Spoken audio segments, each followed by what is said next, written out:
You can't beat that. You cannot beat that. Every day I'm hustling. There we go. Welcome to our market of the moment, week of May 7th, 2022. Chris and I have been hustling so hard that we missed the last 2 weeks. Yeah, that's right. It's been a busy couple weeks. Really been hustling. A lot of it because of the real estate and the current mortgage market, keeping us hustling, staying on our toes, making sure we take care of our clients. How you doing, Chris Madrid? Man, so good. So good to be here. So good to be with you.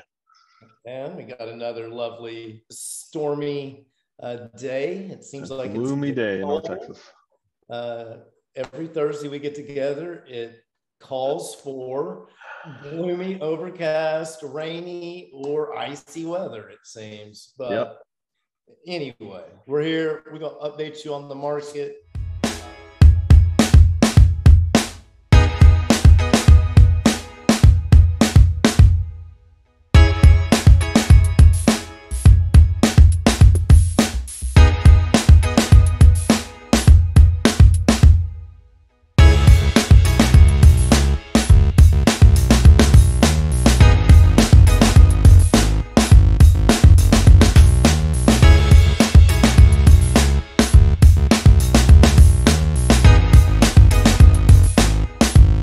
Has been 2 weeks, so we've got some interesting data to share all over the DFW market, not just interest rates, but inventories. Made some changes. List price to sales price continuing to move upwards. And that same question we've been getting asked for about 6 months now is this market going to slow down? So we're going to talk about all those things today. I'm going to start with Chris Madrid and our normal current mortgage rates and trends. And then we're going to talk a little bit today about, a lot of people got under a contract back in November, December for homes that aren't going to be done until June, July, August. And rates were literally in the threes. You'll know better what part of the threes they were in. But I want to talk about now that they're, quoting up into the low to mid fives. I've even had a client get quoted a 6, I believe.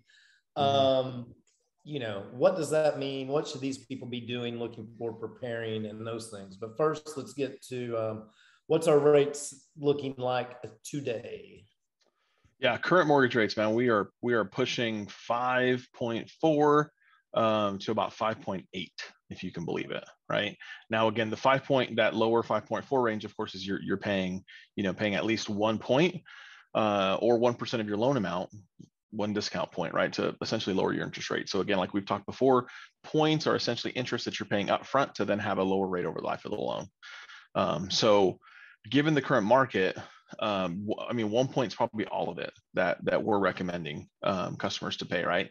Just to kind of help curb the higher rates. But it's insane. So as obviously this week was a big week for the Fed, right? And it's still a big week tomorrow. I think jobs are supposed to come out. Yeah. So we'll have some good data there. But it's been a roller coaster of a couple of weeks.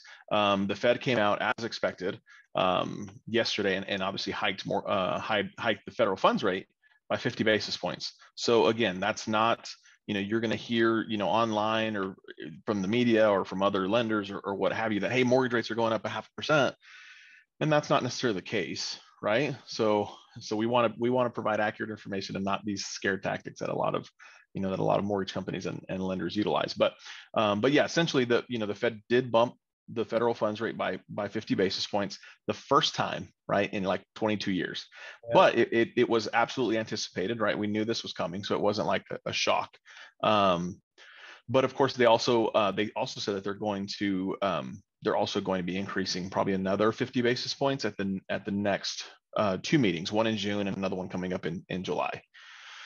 So during the press conference, Jerome Powell rolled out a 75 basis point hike, which, that had been kind of on the table for a while. So, so good news, it's only going to be 50. But, at the end of the day, they're trying to put put some kind of a brace on inflation from going any higher, right? And that's why that's essentially why they're hiking the federal funds rate, is to kind of slow down the economy, right? It's been burning red hot for a good while, and ultimately we're all seeing it in the cost of goods, right? Gas, groceries, clothes, whatever it is, all those things are more expensive, and that's simply because of inflation. So if you don't own, it's gone up.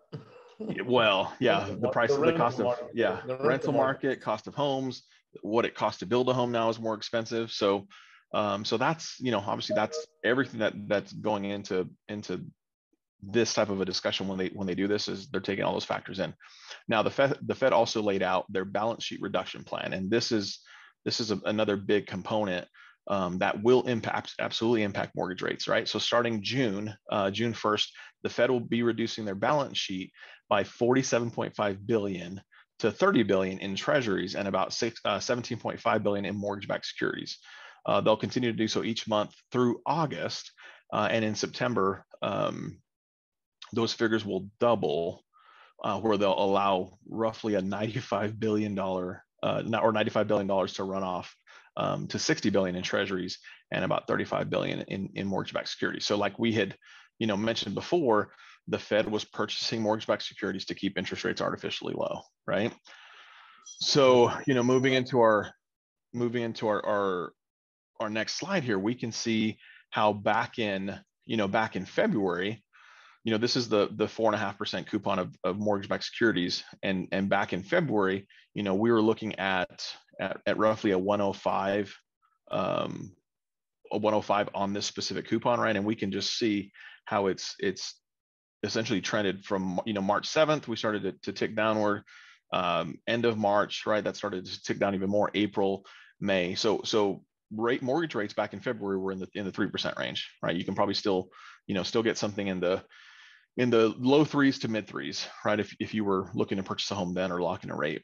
Where now, again, May, we can see that direct correlation, 105 down to about 101 is where we're sitting today. And that is at this moment, that is pushing, that's trying to, there's what's called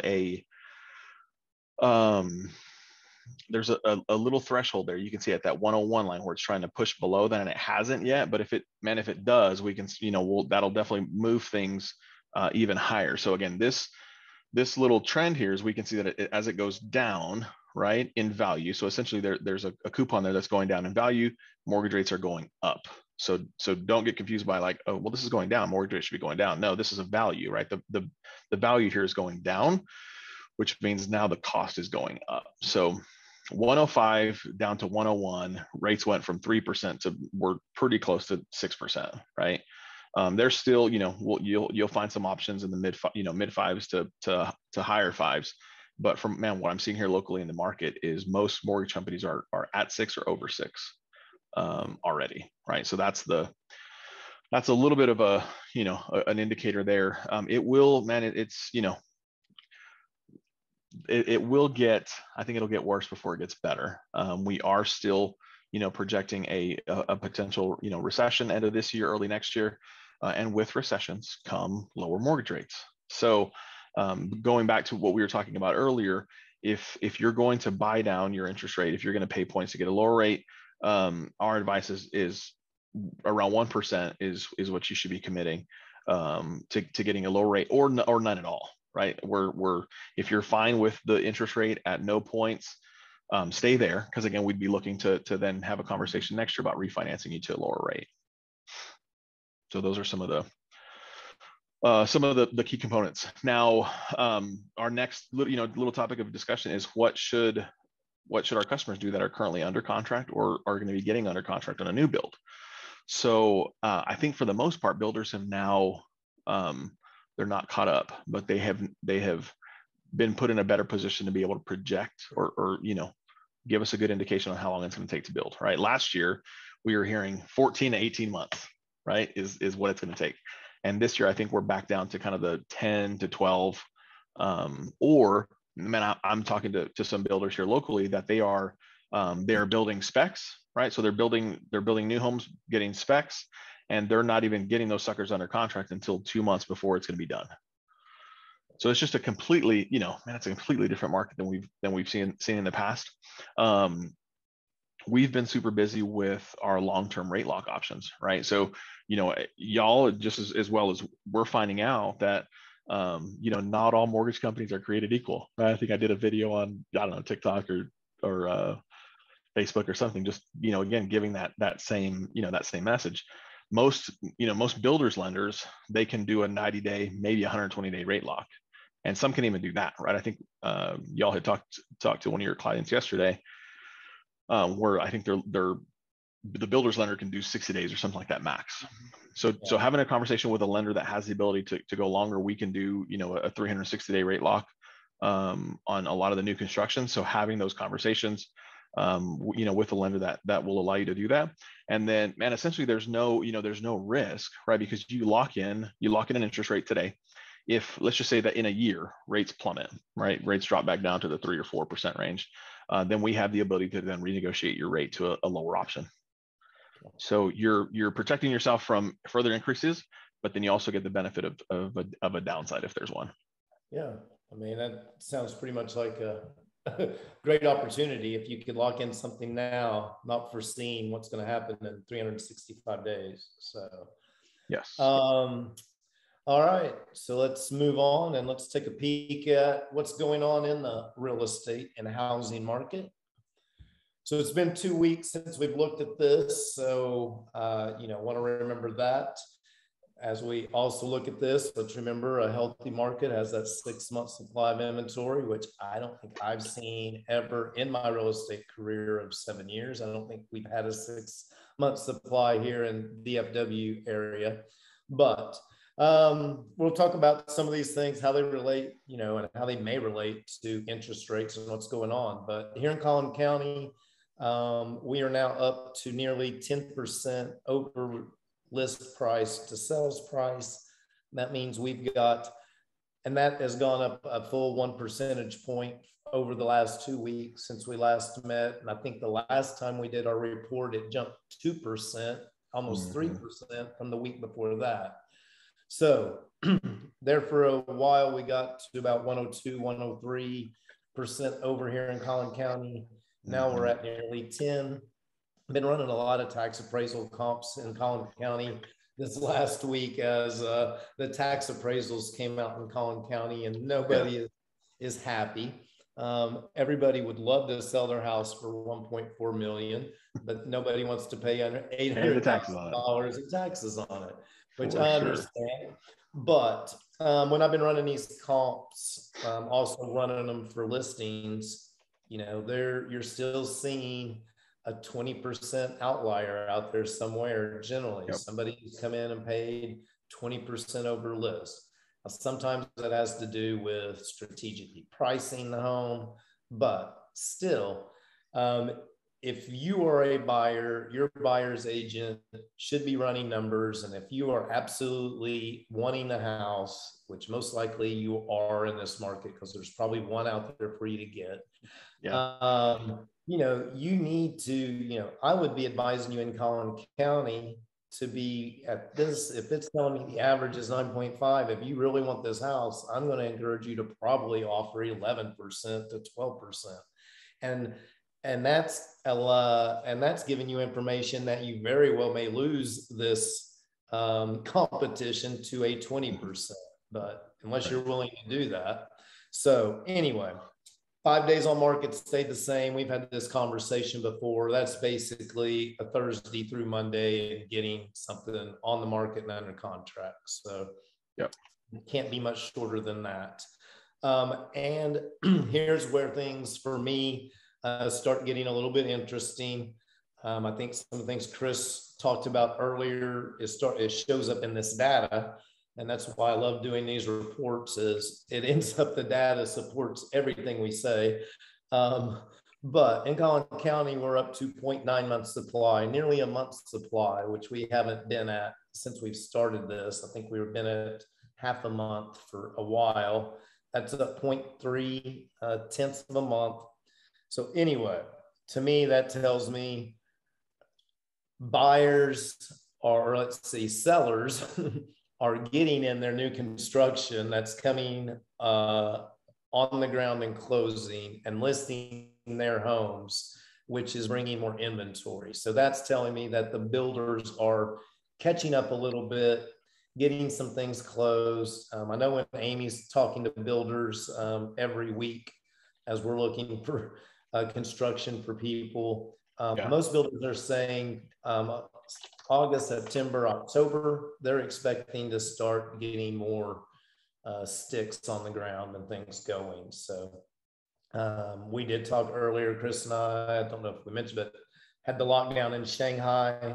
So still going to probably have some supply chain issues. That does affect our construction because you know, a lot of our tiles and the laminate floorings and all of those things, I'm sure, come from China. So yeah, that's the, you know, the conversations that, you know, that I have on it seems like a daily basis. I have customers that are saying, hey, well, I'm just going to wait till things slow down. Right. And every time that comes up, something like this happens where, you know, now we're, you know, we were already behind on production on several things. Right. I mean, microwave, you know, you think about a home that's new construction, it's going to need a microwave, right? I mean, that's one of the things that that it will need to get the you know, that final, the CO, the certificate of occupancy, to be able to close on. So if those components are coming from Shanghai or China, or overseas, something like that, well, they're now, you know, nobody in this area, right, where Shanghai, where they've had lockdowns for the last 30 days, these people haven't been to work in 30 days, right? So you were already behind, and now we're going to be that much further behind. That just, again, kind of magnifies the what's the word I'm looking for? The demand, right? So there's going to be less now. There's going to be less homes completed. So it's just one of those things where it's kind of one thing after another, where demand is just not slowing down. No, demand's not slowing down. Supplies seem to be. The Denton County market, our neighbor to the west of Collin County, trends very similar, up nearly to 7% over list price. Same situation there. You probably need to be offering 10% over if it's a home that you're absolutely wanting to get. That number's up 0.7, nearly 1% from our last report we did. Still 5 days on market, not much room to move there. And once again, Denton County also ticked up 0.3 of a month supply. So they're also nearly at a month. Dallas County, I was talking to Amy when I was putting this together. And when we started this, Dallas County was 99 something percent. Now Dallas 99.67, 99.8, something like that.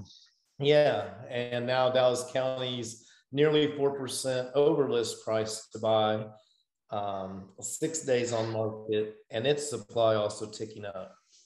Grayson County, also where we were talking early on in these reports back in the summer, this was where, wasn't it 94 to 95%? It was under. Yeah, it was under. It was definitely under list. But I want to say it was like 94% of list back in August. Now you're looking at paying just over 1%. List, that's jumped almost 1 percentage point in the last couple of weeks. So that tells me that market's still heating up.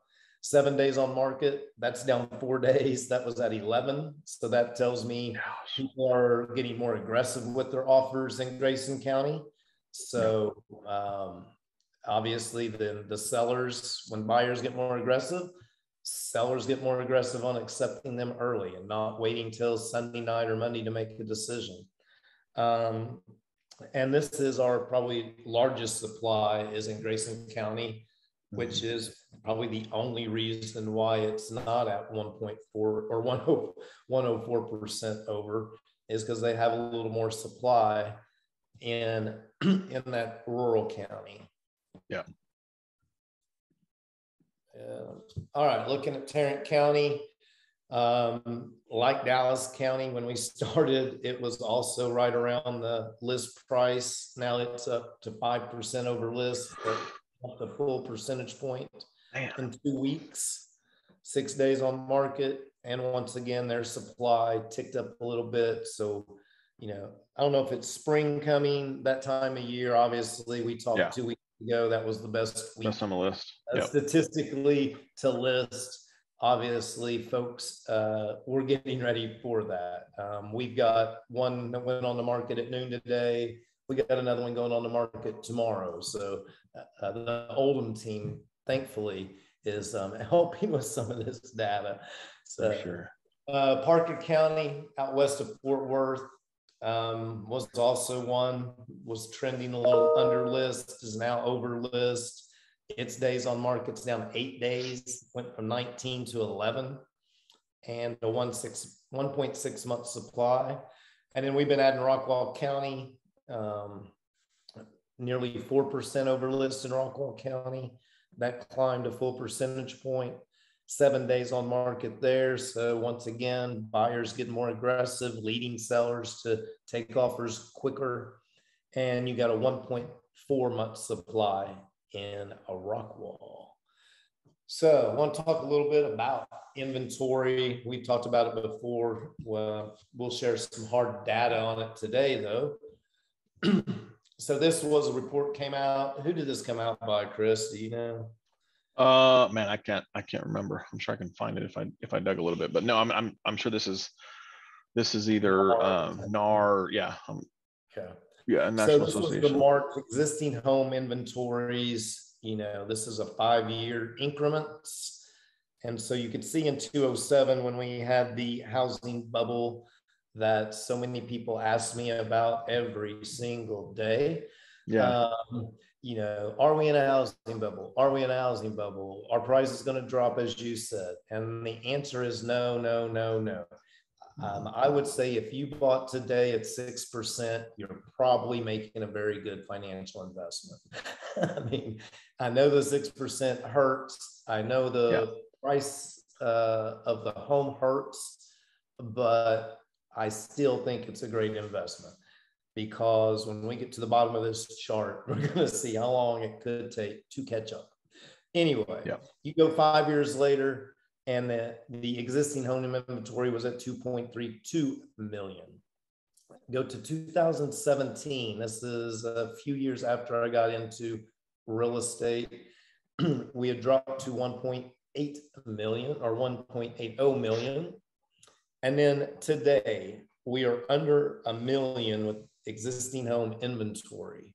And so if we circle back, I'm the type of guy that likes to find out why this equals that, what happened. And so for me, it takes me back to 2017 and looking at that inventory, and 5 years later, that inventory being cut in half. And that kind of explains why if you bought a house in 2017 or owned a house in 2017, you've probably seen your value nearly double, if not double, in those 5 years. Absolutely. And it's funny how you probably got a double of your value, but it's because the housing inventory was cut in half, basically. Yeah. So and if you're like me and bought in 2013, we have tripled in value, which is insane. Exactly. So had I not been trying to lead a basketball team to a state tournament in 2013, I might have been able to afford a house. But anyway, we all took economics in high school, I believe, probably our senior year. We might not have been paying much attention, but I know we've heard it even since then. Supply and demand basically drive the economy. So the day's housing values are a simple case of supply and demand. We had a listing go on, and I'll have more information next Thursday with the 2 listings we have this week. But our listing 2 weeks ago on a Thursday in Ellis County, Waxahachie, went on the market for $299,900 at noon on Thursday, we had multiple showings every 15 minutes for the rest of the day Thursday, all day Friday, all day Saturday, and most of the day Sunday. Our clients just happened to be out of town, so we were just showing it all weekend. But so I'll let you do the math of every 15 minutes over a 12-hour time period for 4 days, and let you figure out the showings on that. And then I think we had close to 15 offers on this home. They ranged from just under list to what we accepted, which was nearly, it was 10 to 12% over ask is the offer that we accepted, with obviously great terms for my seller. So people ask, the market's hot everywhere. It's hot in Ellis County, which is south of Dallas County, and Waxahachie, probably 45 minutes from us here in Frisco. To 45 minutes in any direction, probably 2 hours in any direction. It's going to be hot. It's hot in Oklahoma, I think. So anyway, hopefully this helps even further clarify your property tax bill, why the value of your home has increased so much. If you're a renter, unfortunately, your rent is going up based on their property taxes going up.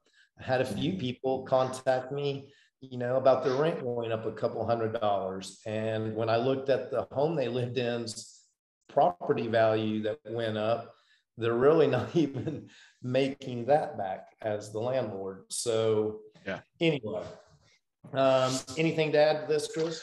No, ultimately, really just encouraging, encouraging people to stay in it, right? Because again, financially, it's still going to make more sense to purchase a home now than continuing to rent, right? So I think one of the stats that came out a month ago or 2 months ago, 17%, right? Rents went up 17%. So ultimately, today's hot market can make finding the perfect home to buy a bit more challenging, but home prices are going to continue to go up. And as we've seen and have been talking about, mortgage rates are going to probably continue to go up for at least, probably for at least the next year. So, homes are still selling very, very quickly, right? So you just need to be, you need to be ready. Some of the videos that I've done, just separately from this is going back to like, hey, if you're looking to purchase a home, you need to get your ducks in a row, right? You need to get your finances lined up. You need to get your credit looked at. You need to be talking to a professional that is monitoring the market on an hourly, on a daily basis, right? So they know exactly what's going on in the market. And then same thing with your realtor partners. You need to have, have agents like you guys that are running the information, running the data, so that you know exactly where to make an offer at. And at the end of the day, you're putting your best foot forward. You may or may not get it, right? Your offer may or may not get accepted, but at least hey, we gave it all we had, and we're gonna be happy with that. And if it wasn't this house, maybe it's the next one, right? Yeah. So those are the biggest things that as from a takeaway perspective. And not only that, if you're buying your first home right now, right, for $400,000, homes are still expected to appreciate 5 to 8%, right? So probably not as much as we've seen in the past, but easy math, $400,000 appreciating 5%, that's a $20,000 increase in equity, right? So that's just, that's from a financial perspective. Again, if you can purchase, it's definitely worth getting in the fight to be able to do that. And at the end of the day, obviously the Oldham team and the Madrid team would love to be a part of that, and the opportunity to be able to purchase a home. So we approach it the same way I used to approach basketball. And you plan out a strategy, you execute it, and you put your best foot forward. And success is basically putting your best foot forward, doing everything you can to be in the best position. If you do that, that's all you can ask. Yeah, so, over and over again, for sure. You get with the Oldham team, we get you with Chris Madrid and his team together. We make it all work out. We've been doing it, 7 years now, doing it a lot these last couple of months. For sure. I don't know. It's been fun. It's fun getting people into homes when, other people are struggling to do it. So anyway, always great as usual. We'll get out a little hustling music to get out. And there we go. We'll be back next week. I'm quite certain that prices are going to go up again next week. I hope that rates drop some. I think that's our best chance of a good future. And anyway, have a great week. We'll see you, Chris Madrid. Stay hustling. See you on the flip side. Later.